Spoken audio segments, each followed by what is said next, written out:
Diálogo Franco está presentado por Frigorífico Guaraní, Importadora Roma, con los auspicios de Fundación Paraguaya, Luomo y Urba Inmobiliaria.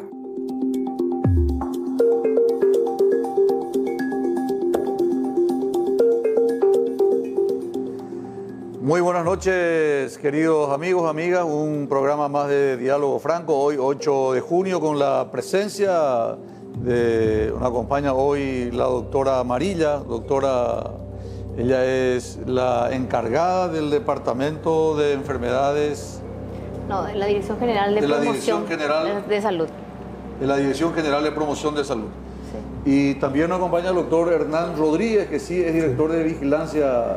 Sí, de enfermedades transmisibles. Hasta esta mañana asumí el cargo de director general del CENEPA. ¿Tenés dos cargos entonces, doctor? No, dejé el anterior, por supuesto. Ahora la doctora Viviana de Gea es la flamante directora de Vigilancia de Enfermedades Transmisibles y yo me quedé como director general. Pero vos sos clínico, ¿verdad? Yo soy clínico y soy infectólogo también. Clínico e infectólogo, muy bien. Vamos a comenzar como corresponde con la dama, la doctora Adriana Amarilla. Ella corresponde por dos motivos. Primero porque es dama y segundo porque es el tema que nos interesa enfocar, doctora. Siempre acá hemos dicho en un diálogo franco de que la pandemia, el COVID-19 es una mesa de cuatro patas. La primera pata es la pata de salud, la pata sanitaria. La segunda es la pata social. La tercera yo considero que es la pata económica y finalmente la cuarta pata es el Estado, la democracia. Nosotros vamos a tocar hoy con la doctora Amarilla todo lo que guarda relación con la primera pata, la pata sanitaria. Las políticas sanitarias que fueron tomadas, siempre lo dijimos acá, aplaudimos, fueron oportunas, fueron necesarias. De alguna manera el hecho de que hoy Paraguay esté bien se debe a dos aspectos. En primer lugar, el comportamiento ejemplar del pueblo paraguayo y en segundo lugar, a las medidas de política sanitaria que fueron, repito, oportunas, precisas y necesarias. Después vinieron algunas cosas que no vienen al caso tocar hoy, pero que de alguna manera enturbiaron la imagen del ministro en particular y del ministerio en general por los hechos de corrupción que a medida que pasa el tiempo va saltando más. Hoy lo que pretendemos es, doctora Adriana Amarilla, hacer una evaluación cómo estábamos hace 90 días. Ayer se cumplieron 90 días de cuarentena. Hoy realmente estamos en una noventena, en honor a la verdad, y queremos saber cómo estábamos hace 90 días, cómo estamos hoy, y seguramente después en la otra parte, en la otra intervención, vamos a ver cómo podríamos estar en los próximos 30 días de acuerdo a nuestro comportamiento, al comportamiento de la ciudadanía. Sí, bueno, muy buenas noches para todos, muchas gracias por la invitación. Primero que nada, parece 90 días, pero parece mucho más, ¿verdad? Cuando empezamos la pandemia estábamos en un escenario totalmente diferente, un escenario también en donde era un virus más nuevo, conocíamos menos, habían menos criterios unificados sobre el diagnóstico, el tratamiento, teníamos un servicio que tenía que ser preparado, ¿verdad? Como siempre decimos, nos preparamos para lo peor, esperando lo mejor.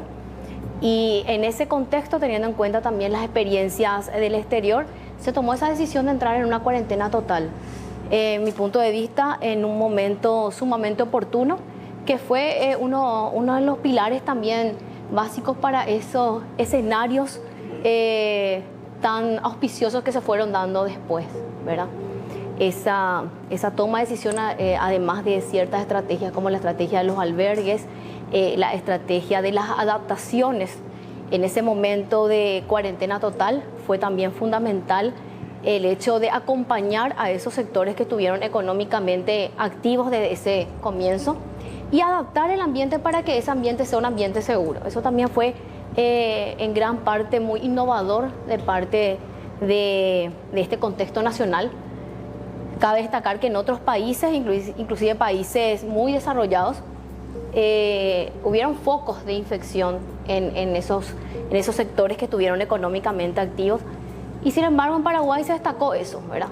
Se destacó y eso sirvió de experiencia para tener un sólido conocimiento y una sólida práctica de lo que vino después con esas adaptaciones y ya la incorporación de una cuarentena inteligente y unas habilitaciones de otros sectores. Siempre decimos en medicina, doctora, que a veces uno quiere leer algo de medicina y bueno, va a los libros, encuentra toda la información, esto fue así, esto es así. De hecho, hay algunos que cuentan una historia.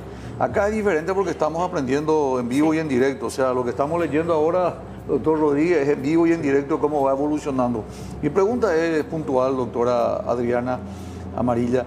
Cuando hace 90 días se decretaba la cuarentena y veíamos esas imágenes dantescas del extranjero, caso concreto de China, en Corea de alguna manera, en Italia, en España, y vos decías, nos preparamos esperando lo peor, nos preparamos esperando lo peor, pero de la mejor manera posible. Cuando ustedes tomaron esa decisión, ¿qué elementos fueron los más importantes desde tu punto de vista, de tu experiencia, para que hoy Paraguay tenga la mejor performance a nivel interno, por lo menos regional, respecto al tema del COVID? Yo creo que los conceptos epidemiológicos muy claros, modelos tanto matemáticos como epidemiológicos y todo el apoyo, ¿verdad?, del ministro Mazzoleni y también del presidente para tomar una decisión así, basado en lo técnico, ¿verdad? Sobre todo cuando no había tanta experiencia y prácticamente fuimos los primeros en la región en arriesgarse a una decisión así. Sí, lo primero. Coincidió, siempre yo suelo, aparte de médico, hago un análisis político, coincidió con el famoso tema de Dalia López. Entonces opacó un poco lo que ocurría con Dalia López y sobresalió nítidamente el tema de la pandemia, pero logró el objetivo y el apoyo de la ciudadanía fue fundamental. Si continuáramos con las preguntas y fuera el examen final, doctora Andrea, porque me preguntaron, entre el distanciamiento social, el uso del tapabocas y las higienes de lavarse la mano, de los pies, higienizarse con el antiséptico, ¿en qué orden de importancia le das a cada uno de ellos? El lavado de las manos. El lavado de las manos primordial. El lavado de las manos es el 80% del éxito de cualquiera de las estrategias. Luego probablemente la distancia física y luego el uso del tapaboca. Pero agregaría dos cosas más también en este momento de la pandemia, ¿verdad? Si me permitís. Porque, como te darás cuenta, fuimos evolucionando de fase 1, fase 2 a fase 3. Y en esta fase 3 es donde tenemos que adaptarnos a este nuevo modo coronavirus de vivir. Ya no es solamente suficiente el distanciamiento físico, el uso del tapaboca, ni el lavar las manos siempre importante, pero también el número y la diversidad de contactos. Justamente para que no existan estos brotes que te pueden de repente sorprender. O sea, vos lo que sugerís es que además de esa medida, la menor cantidad de contacto. Sí, la menor, porque no sabemos si somos asintomáticos. Podemos ser asintomáticos y podemos ser el causal de algún brote. Eso es un concepto nuevo. A lo mejor es un concepto que lastimosamente no fue nomás tan difundido en otro momento, pero bajo ese concepto es que empieza la fase 1 con la industria. Porque se nos decía distanciamiento nada más. Ahora, además de distanciamiento, la menor cantidad posible de contacto. Eso es claro. Bueno, la verdad que a lo mejor... Porque tengo entendido que el examen que rendimos el jueves... Sí, tiene que ver con eso, pero cada vez va a ser más importante también esos conceptos, esos dos conceptos de número de contactos y diversidad. Porque como te acordarás, hasta antes de eso estábamos prácticamente todos confinados en nuestras casas. Entonces, no era tan crucial el tema del número de contactos. Después empezamos a salir a trabajar en cuadrillas, recibíamos servicios en nuestras casas, todo bajo esos conceptos y esos principios epidemiológicos que estoy diciendo, ¿verdad? Y en la segunda fase, que es la fase que estamos transitando ahora, sí ya nosotros salimos a trabajar de una manera un poco más dilatada, existen ciertas actividades permitidas, existen más contactos en general, ¿verdad? Entonces por eso es sumamente importante recordar eso, número de contactos y diversidad de contactos para poder seguir avanzando, sobre todo poniendo énfasis en el objetivo de la cuarentena, ¿verdad? Que es la reactivación económica. Doctor Rodríguez, como clínico infectólogo, lo que la doctora Amarilla acaba de decir, aparte de lo que se venía haciendo, habla de dos elementos que son la cantidad de contactos y de alguna manera la frecuencia, ¿verdad? Desde el punto de vista clínico, ¿qué es lo que en tu experiencia, en la clínica, en la praxis diaria de la medicina, el motivo de consulta más frecuente de los pacientes que finalmente terminan como COVID?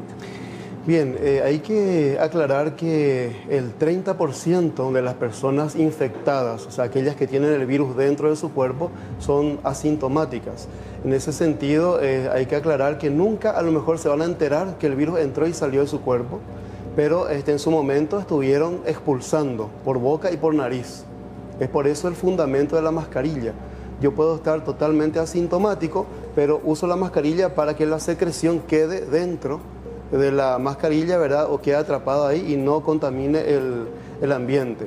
Yo, por ejemplo, ahora estoy hablando, estoy seguro que al terminar el programa después se va a desinfectar la mesa y todo eso. Categórico. Entonces ese es el fundamento. En segundo lugar, el 55% de las personas infectadas tendrán cuadros leves, es decir, una congestión nasal, una secreción, un poco de dolor de garganta, un poco de tos y hasta ahí. También podría pasar desapercibido, ahí suma 85% ya.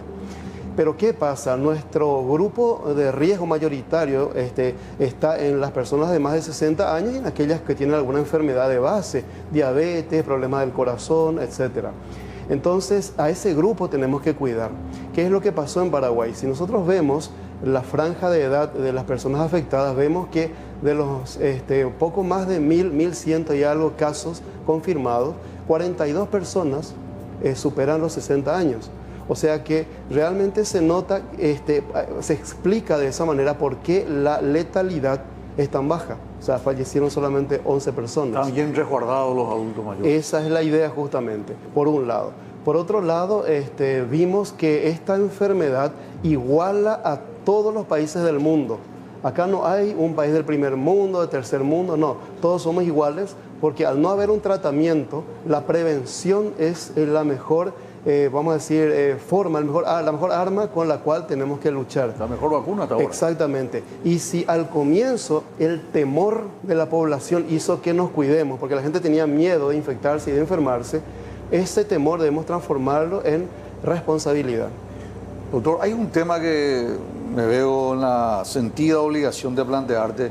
La Organización Mundial de Salud tuvo decisiones, conductas ambivalentes, un día una decisión, otro día. Hoy nos sorprende, yo creo que te llegué a enviar a tu WhatsApp esta información, en donde la Organización Mundial de la Salud cree que es muy inusual que los enfermos asintomáticos de coronavirus contagien. ¿Qué opinión tenés al respecto? Realmente Paraguay se caracterizó por tomar decisiones que para muchos fueron exageradas, ¿verdad? Inicialmente lo de la suspensión de actividades donde haya aglomeración de personas. Debemos reconocer que organizaciones internacionales tildaron de exageradas esas medidas. Finalmente hoy vemos que fueron medidas acertadas. Nos adelantamos a la OMS, creo. Por ejemplo, creo que sí, ¿verdad? Sí. Por un lado. Por otro lado también, en algún momento, creo que será un artículo que traducido al español, parecería ser que las superficies realmente no contaminadas realmente no sería el problema. Sin embargo, nosotros damos mucha importancia a la transmisión indirecta del virus. Una persona puede expulsar el virus por la boca a la nariz a través de las secreciones, contamina la superficie, uno puede tocar la superficie contaminada y al tocarse la cara, transmitirse. Sin embargo, eso se mantiene. Nosotros mantenemos como una medida necesaria para evitar el contagio, la transmisión. Y bueno, ahora esto que estamos viendo, que los enfermos asintomáticos, bueno, ¿qué es lo que ocurre? El ejemplo claro que tenemos aquí son los albergues, como decía Adriana, ¿verdad?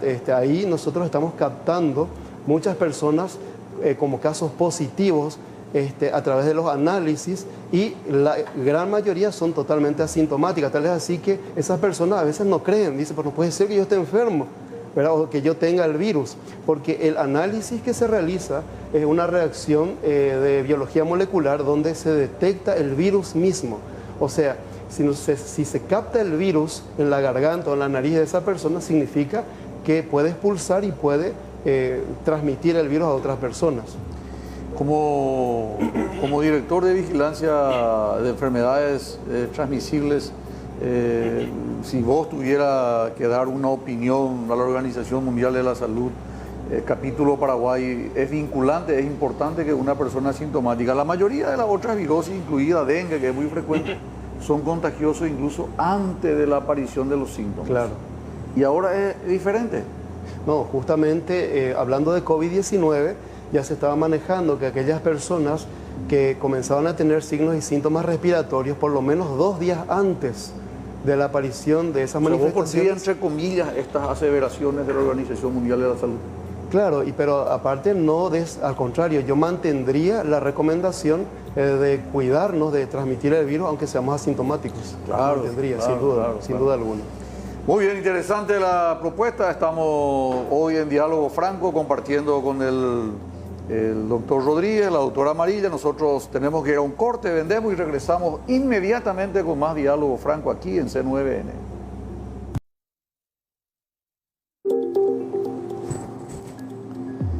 Estamos de vuelta en Diálogo Franco, por supuesto, como es habitual, ustedes saben, vestido impecablemente por Luomo, abierto ya a partir de ahora, fase 2, bien comprometido con los cuidados, con todas las medidas en todos sus locales. Luomo nos viste impecablemente todos los días lunes. También quiero anunciar una buena noticia. A partir de la fecha tenemos el compromiso del auspicio de Sanatorio Migone. Tiene vigencia inmediata para consulta con los mejores profesionales, internaciones, cirugías, parto. Sanatorio Migone, 218-2000. Y por supuesto, acompañando siempre a la industria nacional en todos nuestros productos. Todos nuestros auspiciantes, de hecho, son empresas nacionales, empresas paraguayas, porque estamos persuadidos de que apoyando a la industria nacional estamos apoyando el crecimiento paraguayo. Doctora Amarilla, te decía yo la primera parte, cómo estamos hoy, cómo estuvimos hace 90 días, cómo estamos hoy. ¿Cómo te imaginas un escenario, por ejemplo, al 15 de julio, en 30 días? En 30 días. Bueno, espero que hayamos avanzado aún más con los sectores, sobre todo esos sectores que están esperando, ansiosos para volver a trabajar, de una manera gradual, de una manera ordenada, ajustando todos los entornos para que esos entornos sean lo más seguros posibles y bueno, con mejores perspectivas también de tener alguna vacuna y que podamos ir paliando todas las necesidades que tenemos, así como también manteniéndonos firmes en el cierre de las fronteras, ¿verdad? Que Brasil también haya disminuido su curva y entonces poder pensar como región en algunas otras soluciones. Pusiste el dedo ahí en la herida. Estamos mal, doctora Amarilla, doctor Rodríguez, a nivel regional. Las imágenes que tenemos de lo que ocurre en estos momentos en Brasil en general son realmente dantescas. Perú, Chile, Argentina en ese orden, Bolivia, prácticamente todos los países que rodean al Paraguay están con un incremento extraordinario, tanto del número de contagios como del número de fallecidos. Y nosotros hasta ahora felizmente no tenemos, repito, las políticas fueron excelentes, hay que aplaudir y aplaudir de pie. El tema es cuánto tiempo más vamos a aguantar. Ayer le escuchaba decir al doctor Arbo que generalmente lo que ocurre en Chile nos ocurre a nosotros con 2-3 semanas de diferencia.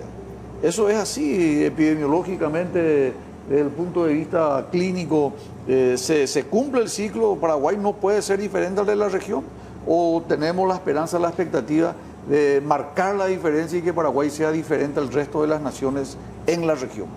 Y estamos trabajando arduamente para ser siempre diferentes y sobre todo tener excelencia en todo lo que hacemos, ¿verdad? Es un compromiso sumamente grande del equipo. Todas las medidas que nosotros hemos tomado teniendo la mejor evidencia disponible, así como también modelos matemáticos que inclusive Hernán en eso también estuvo participando, así como otros profesionales sumamente calificados como el doctor Horacio Caniza, el doctor Javier Mogarín, y bueno, un equipo muy grande en donde hemos realizado modelos tanto matemáticos como epidemiológicos en donde hay un montón de factores. La hiperconectividad, por ejemplo. Esa hiperconectividad que tiene Chile no tiene Paraguay. Y en ese aspecto puntual, Paraguay tiene una ventaja. Está estrechamente... Perdón, para que la gente pueda seguirte, cuando te referís a hiperconectividad, ¿te referías a los transportes aéreos, terrestres, a la comunicación, SUTE, a todo eso, verdad? A todo eso. Nosotros somos prácticamente una isla rodeada de tierra. En este Augusto caso, Rodabasto. por supuesto. En este caso, Sí. para nuestra suerte, ¿verdad? Sí. Evidentemente, si nosotros teníamos el flujo aéreo que tiene Londres o los trenes que tiene París, Claro. otra iba a ser nuestra situación. Sí, esos son varios elementos, ¿verdad? Son varios elementos, pero la hiperconectividad tiene ponderalmente, sí, es muy importante en las sí. ecuaciones. Sí, Cristian, nosotros tenemos participación de los radioescuchas, de los televidentes, mejor dicho. ¿Cuál es la resonancia en las redes? Bueno, la gente está enviando sus mensajes. Una pregunta concreta para los doctores. No mencionan qué medicamento se puede usar para combatir el COVID, porque me imagino que no hay todavía. Otra pregunta, doctores, ¿cuándo creen que se abren las fronteras para poder empezar a viajar? También la gente está diciendo, una consulta fundamental, ¿se sigue retirando toda la ropa y se la lleva directamente para lavar una vez llegada de la calle la persona? Pregunta también aquí. Después, una pregunta que me parecía muy interesante, no la tengo ahora, pero preguntaban, ¿por qué de repente los recursos que no se están utilizando en los sanatorios no se pueden trasladar a los albergues para las personas que están siendo albergadas, que vienen del extranjero, porque allí está la mayor cantidad de contagios? Era otra de las preguntas que hacía la gente. Vamos a responder. Sí.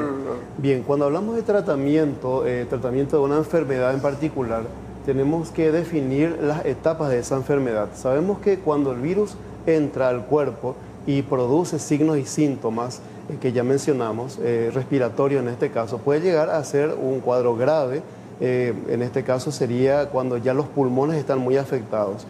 Nosotros tenemos que ver qué es lo que queremos. Si queremos destruir al virus, combatir al virus, lastimosamente, como se mencionó ahora, no existe un antiviral que haya demostrado eficacia. Se están probando con medicamentos ya conocidos. Se mencionó mucho la hidroxicloroquina, la acitromicina, el remdesivir, etc. Estoy citando algunos de los medicamentos. Lopinavir, ritonavir, exacto, que son medicamentos ya usados para otras enfermedades y que se considera factible que pueden eventualmente pueden actuar contra el virus. Lastimosamente no hay una evidencia hasta el momento. También, por otro lado, se utiliza el llamado plasma convaleciente, que el plasma es la parte líquida de la sangre con las proteínas. Entonces, cuando una persona que tuvo COVID-19 se cura, quedan en su sangre unas proteínas de defensa llamadas anticuerpos. Entonces, esos anticuerpos se pueden utilizar a partir de la sangre de una persona ya curada para tratar el virus en personas enfermas. Bueno, eso está todavía también a modo de ensayo clínico, o sea, se está estudiando la posibilidad. Entonces, hay un sinfín de propuestas en cuanto al tratamiento antiviral.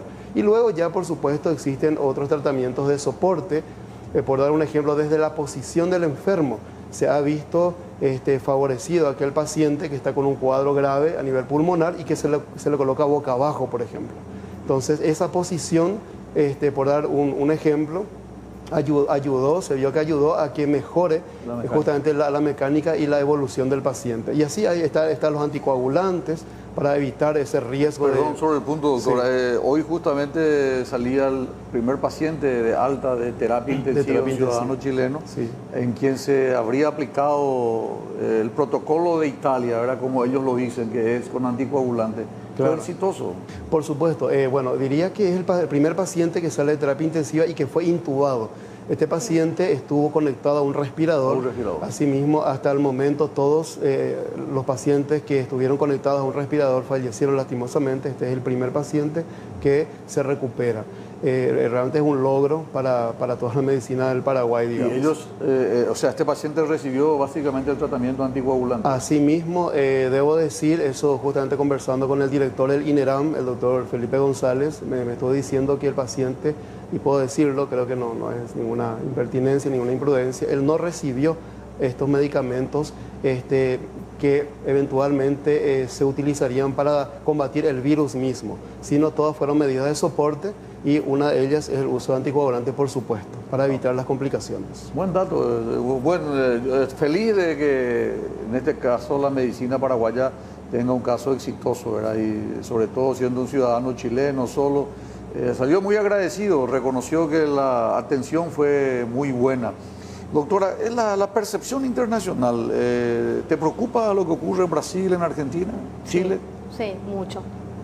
Mucho porque realmente uno en general en epidemiología piensa en bloque, ¿verdad? Inclusive tenemos ciudades espejos y lo que pasa en la región inexorablemente también repercute a nivel nacional. Esperemos que en Brasil pronto exista un descenso de su curva. Pero aparentemente cada día va subiendo más en todos los países, en Brasil, en Argentina, en Chile, cada día es récord. Sí, así mismo.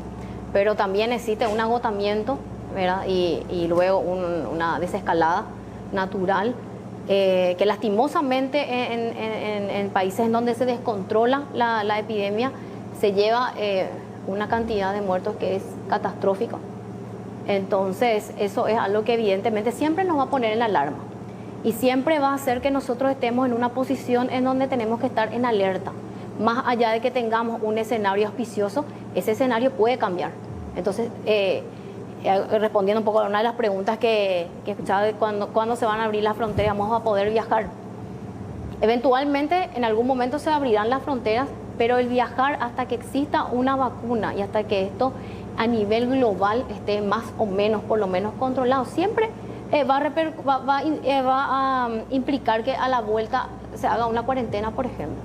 Vos que estuviste estudiando en Londres, hay informes de que un laboratorio prestigioso inglés, Astena, estaría lanzando la vacuna para antes de fin de año. ¿Eso es real? Para octubre.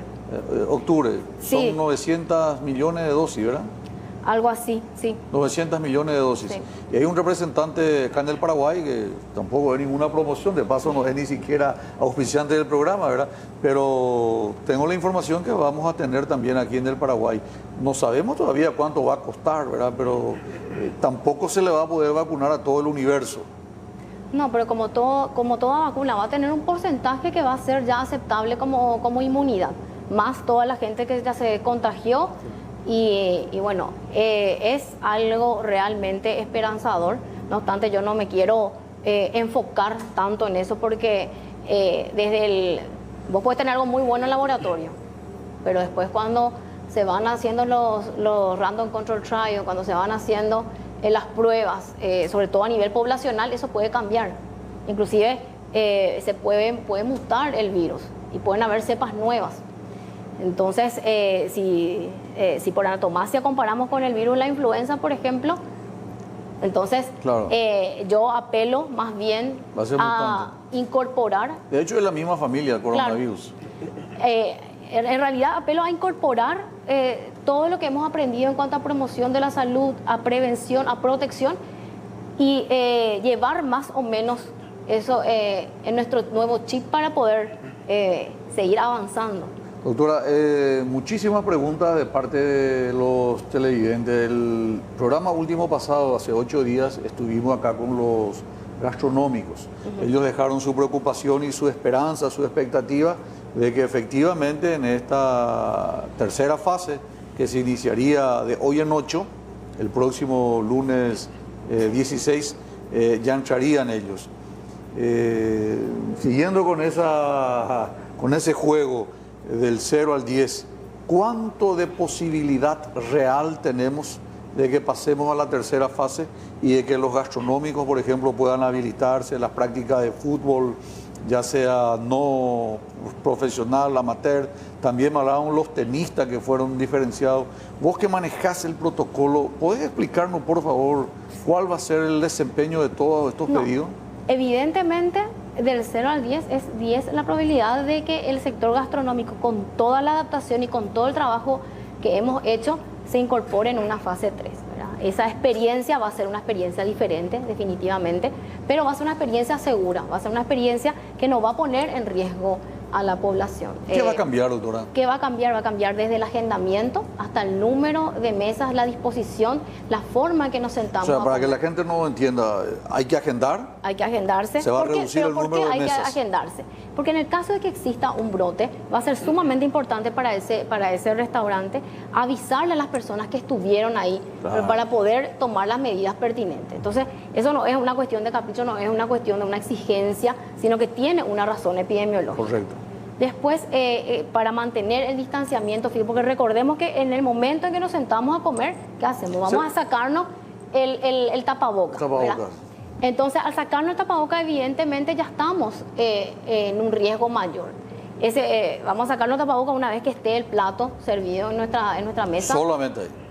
Solamente ahí hay un tiempo también. Y no va a haber aperitivo, entrada no va a haber. Podría haber, ya te No, yo sacas. quiero que sea sincera, porque No, sí. la gente tiene que saber eso. Claro, y bueno, probablemente no va a haber esos panecillos como había En antes. ese aspecto, los que por ejemplo, propongan panecito con picado, va a ser individual. ¿Por qué? Porque como siempre recalcamos con Hernán, la puerta de entrada del virus es ojo, nariz y boca, Así es. ¿verdad? Si estamos en una habitación rodeada de COVID, ¿verdad? Todo esto está contaminado. No nos vamos a contagiar siempre y cuando no llevemos la mano contaminada al ojo, la nariz y la boca. Si están los panecillos ahí, yo agarro con mi mano contaminada porque soy asintomática, evidentemente estoy contaminando los otros panecillos que la otra persona también. O sea, esa va a ser una consumir. precaución que se va a tomar. Esa va a ser una precaución, así como también los condimentos. Agendamiento, entrada, condimentos. Todo personal, De personal. todo personal. Va a haber una... Reducción del número de de comensales. mesas. Claro. Sí. O sea, la ¿Hasta verdad que cuánto no. pueden ocupar una mesa? Bueno, eso todavía son algunas cuestiones que tenemos que ver, porque pensando en un concepto epidemiológico, la gente que es de tu núcleo, la gente con la que vos normalmente compartís, ya sea en tu casa o en tu trabajo, se puede sentar contigo en la mesa. No hay problema porque esa gente inexorablemente va a ir a cuarentena contigo si es que pasa algo. Sin embargo, en términos prácticos, se reduce naturalmente las mesas de los restaurantes porque tiene que haber una distancia de por lo menos 2 metros entre mesas y mesas y la disposición de las sillas. Si por ejemplo una mesa alargada, no vamos a poder sentarnos uno al lado de otro, sino intercalado. ¿Por qué? Porque también se vio en ciertos estudios, sobre todo cuando hay una alta carga viral, que el flujo del aire acondicionado puede contribuir negativamente en la propagación del virus, sobre todo la aerolización. Y la aerolización es propia de cuando hablamos y cuando Claro. comemos, entonces Estornudar, toser. todos esos detalles. Después, bueno, se continúan extremando todas las medidas que tienen que ver con la cocina. Pero respondeme, doctora, ¿qué posibilidad hay de 0 al 10 de que ellos vuelvan? Y 10, yo ya te dije. 10. 10, si se abre la fase O sea, 3, los 10. gastronómicos ahora estarán aplaudiendo en este momento. No, pero ellos saben, estuvimos trabajando. Podemos robar eso que la doctora Amarilla da 100% de posibilidad de que vamos a tener servicio gastronómico a partir del próximo lunes, por favor. Bueno, Adelante, doctora. adaptando todo el medio a que sea evidentemente plausible de que eso no representa un riesgo. Eso por un lado. Con respecto a los deportes, como habrás visto en la fase 2, ¿qué es lo que tuvimos en cuenta en la fase 2? La fase 2 se tuvo en cuenta al deporte en el ámbito profesional. Todos los amateurs se vieron postergados. Los EXA. Los EXA, por Los ejemplo. viernes de noche ya no hay más, entonces viernes de soltero. Y no sé, pues, viernes soltero por Zoom, por ejemplo, podría ser. No, pues doctora. Estamos hablando en serio. Los partidos de fútbol de los muchachos ya no vamos a tener todavía. Y si no son profesionales, no. No hay posibilidad. No. Pero igualmente, cuando sos profesional, dentro de un protocolo, de cualquier protocolo, inclusive deportistas sumamente destacados como Messi. Messi volvió ayer recién a las canchas, No, antes, doctora. entrenando. No, antes, hace No. 15 días que está practicando Messi. Bueno, igual hace 15 días, es hace poco y es uno de los mejores del mundo. Y bueno, pero... Bueno, pero ¿qué es lo que te quiero decir con eso? Que el cuerpo necesita un proceso de entrenamiento. En O sea, general, 50% del tiempo que estuvo en suspensión. Los muchachos que nos están viendo entonces no tienen que tener ninguna expectativa. Los camarógrafos que están acá, muchachos, no vamos a tener viernes de soltero, no vamos a tener partido de EXA, 0 posibilidad. Esa es la realidad. Los tenistas, doctora, lo que se les prohibió jugar tenis, dicen ellos, somos 1 contra 1, o sea, no hay ni siquiera contacto físico, ¿por qué no se nos permite? Bueno, en la fase 2, ¿por qué no se permitía? Porque justamente estábamos abocados a todo lo que era profesional. Fase 3 ya va a haber un poco más de habilitaciones con respecto al deporte amateur, siempre y cuando sea al aire libre y que sea hasta máximo de 2 personas. Entonces pueden ir, por ejemplo, a a jugar penales, por ejemplo, ¿verdad? Entre 2 personas. O el tenis, por ejemplo. Pero ¿qué pasa con el tenis? ¿Por qué en el 2 nos preocupaba mucho?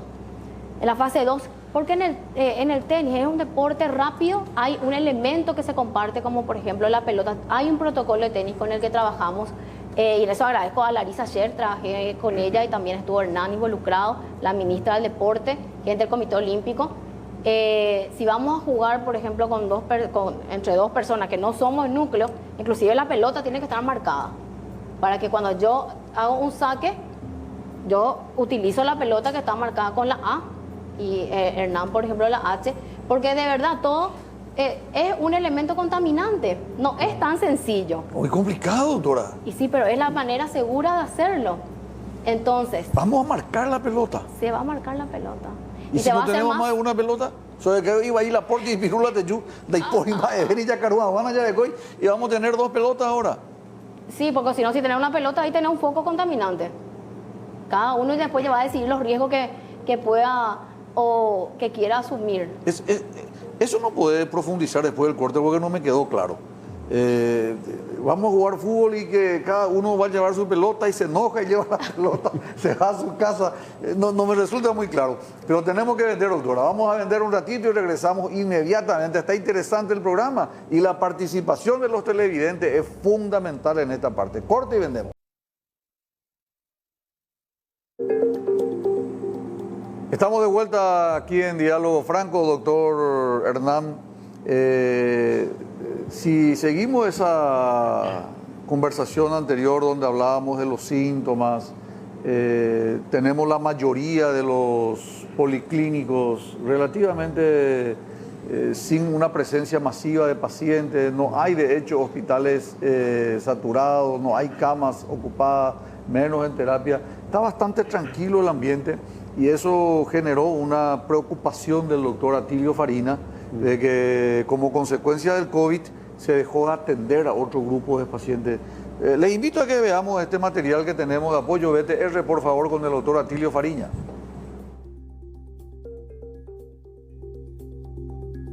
Para mí particularmente se exageró en cuanto a la calificación de pandemia, ¿verdad? Todos los epidemiólogos, todos los virólogos coinciden que realmente se exageró con el número de casos para catalogarla como pandemia. O sea, en primer lugar, la letalidad es baja, 0,01 a 0,03. Por lo tanto, se está cargando, diríamos, más tinta de la que realmente debería tener.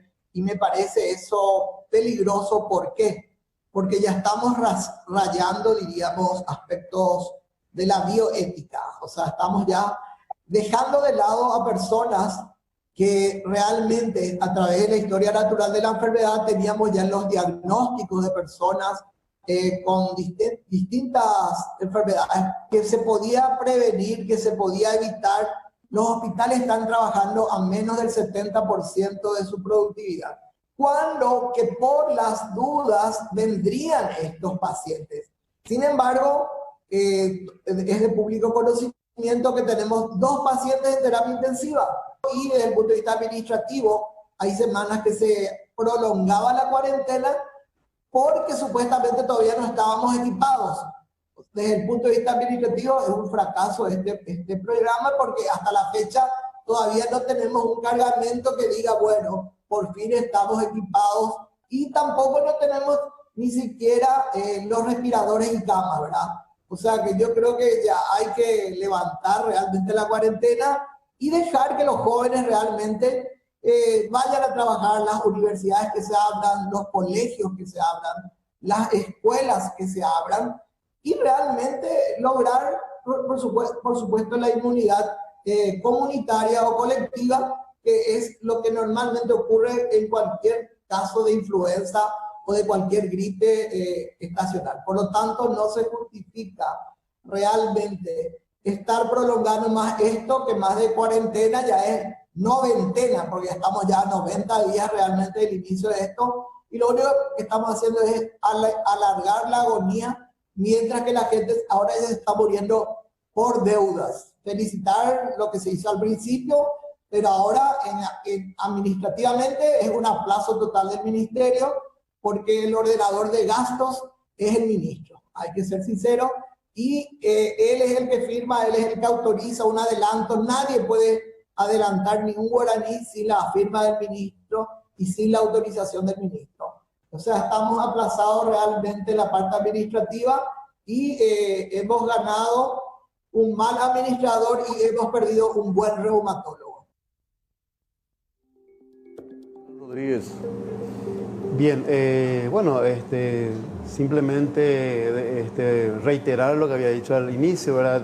Muchas de las medidas fueron tildadas inicialmente de exageradas, pero recordemos que hay países que inclusive habían decidido no realizar la cuarentena o no restringir las actividades, las aglomeraciones, y posteriormente tuvieron que retroceder en esa decisión inicial para adherirse a la estrategia que ha demostrado eficacia, que es justamente la cuarentena o la suspensión de actividades que impliquen aglomeración de personas.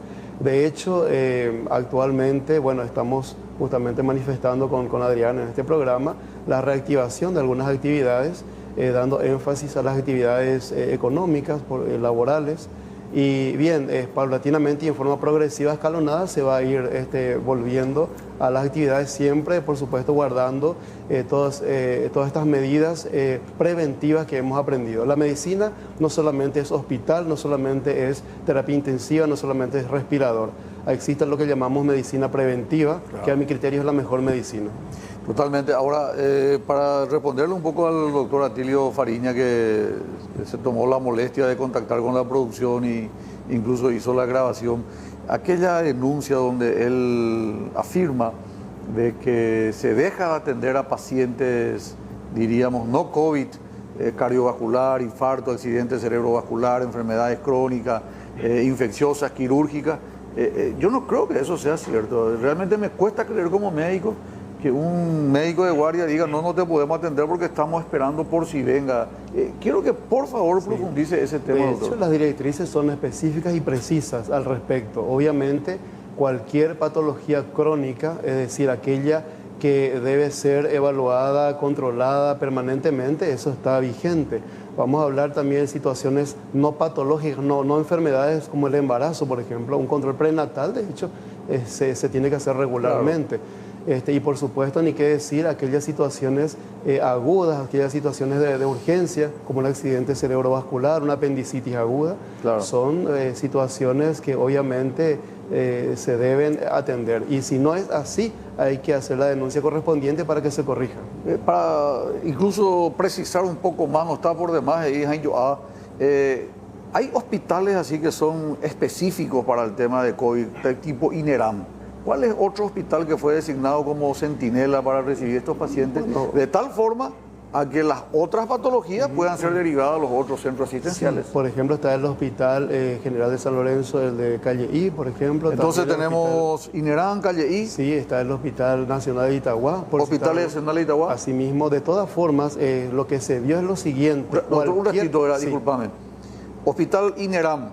Hospital Calle I de San Lorenzo, Hospital Nacional de Itagua, son los tres hospitales en donde la gente que tenga síntomas respiratorios tiene que ir. Pero independientemente de eso, realmente cualquier establecimiento de salud debe estar preparado, tiene que tener su estrategia de atención a eventuales personas con COVID-19. ¿Por qué? Sí, porque dijimos al comienzo que un 30% o un 85% pueden pasar desapercibidos y ya hemos tenido experiencia.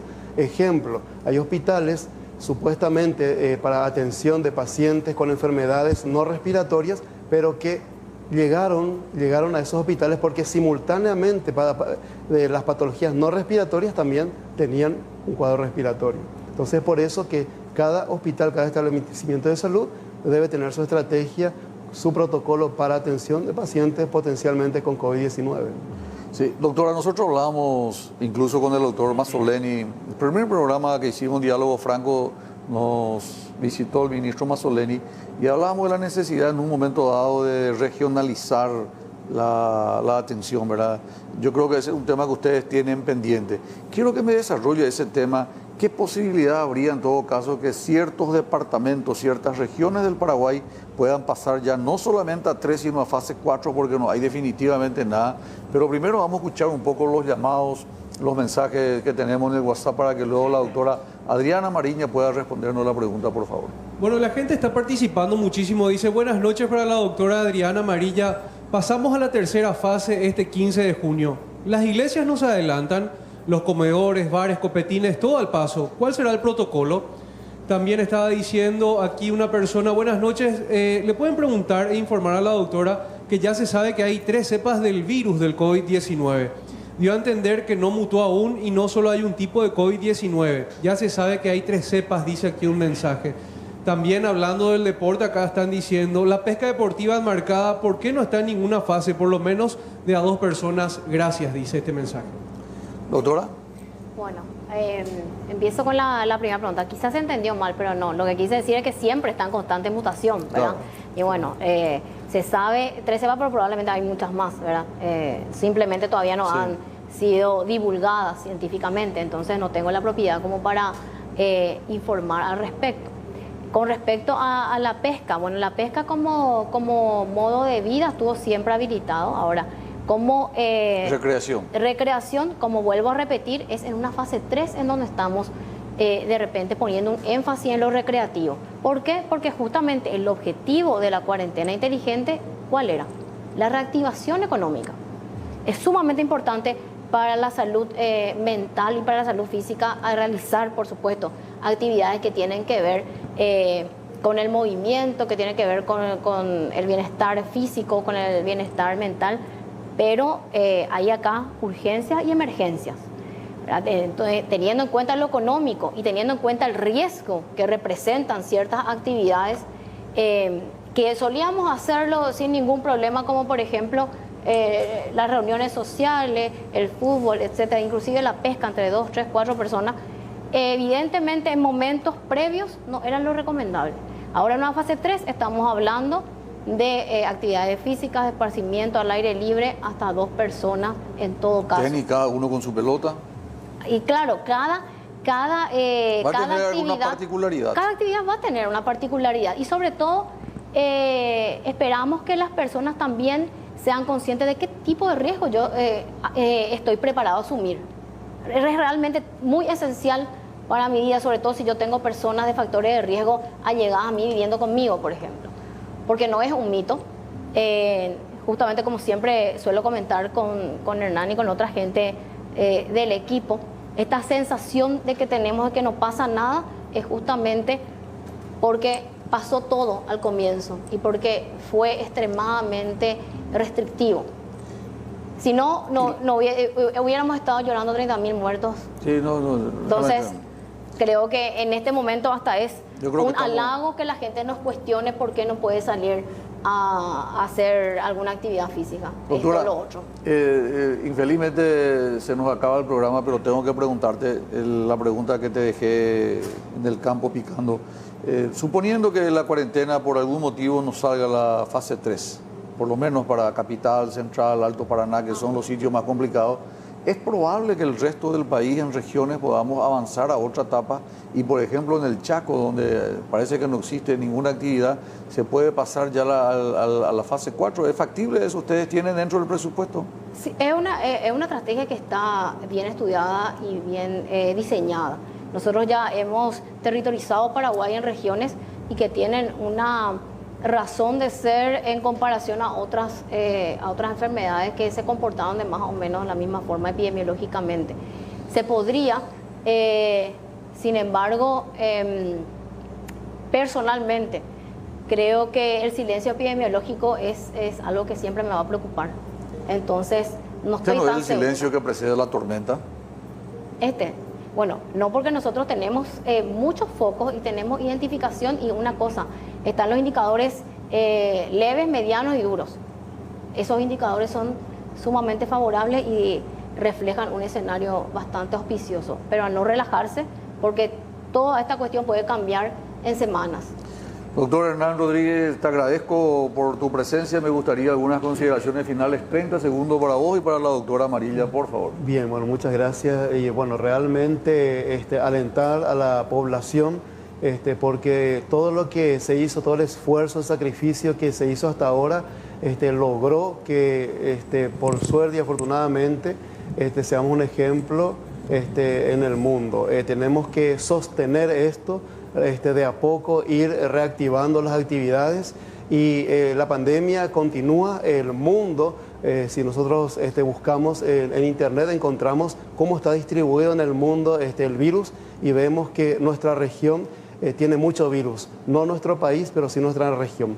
Así que tenemos que sostener estas medidas para que no ingrese de una forma masiva o no se esparza en nuestro territorio el virus. Así que está en nuestras manos.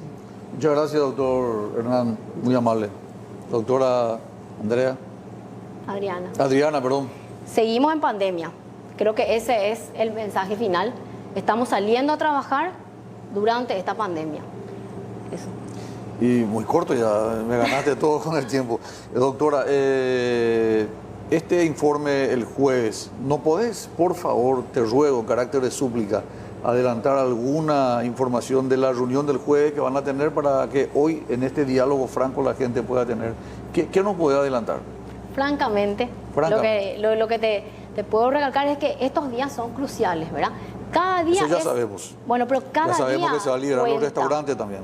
No, si es que pasamos a fase 3. O sea, pero vos me dijiste 100%. Yo te dije que si es que pasamos a fase 3, los restaurantes con todas las adaptaciones tienen todas las posibilidades. Yo no puedo decir una primicia. Es que lo que pasa es que dependemos mucho de los valores que vengan los próximos días. O sea, vos recomendás que nos cuidemos. Aparte de la mascarilla, aparte de lavarse las manos, aparte de los pies, poco contactos y no mucho tiempo con los contactos. Disminución del número y diversidad de contactos. Muy bien. Estuvimos con la doctora Adriana Amarilla, estuvimos con el doctor Hernán Rodríguez. Tenemos que retirarnos, si Dios y la Virgen permite, retornamos el próximo lunes aquí por más Diálogo Franco. Muchas gracias por la preferencia.